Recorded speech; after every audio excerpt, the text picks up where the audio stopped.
community amok. That's what's happening in the Hilltop. They wouldn't stand for that out in Gig Harbor and out in South Hill, but we have to put up with it in the name of the war on drugs. The war on drugs it should be dealt with not in the legal framework in this country. It should be dealt with in a social framework and in a medical framework. Drugs is a physical, medical problem. It's not a legal problem. The legal problem of drugs is completely statutory.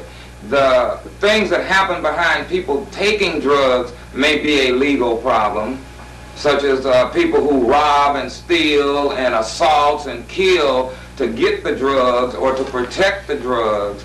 That's the legal problems. But the drugs themselves is not the legal problem. It is a social problem because the whole goddamn country is a drug-ridden society.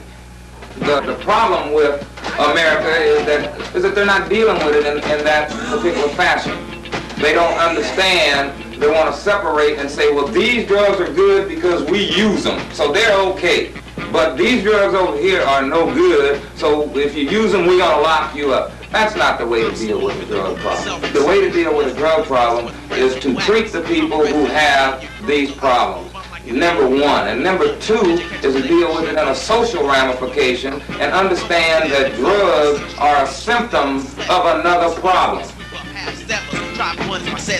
To alleviate nuisance that cause havoc. I can't have it, so we gon' have it. And I'm glad it's finished.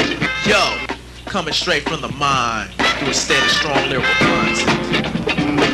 I'm sitting in the South, the #1 tribe, TLC and Tone Brown. Also, I gotta give a smooth shout out to King D.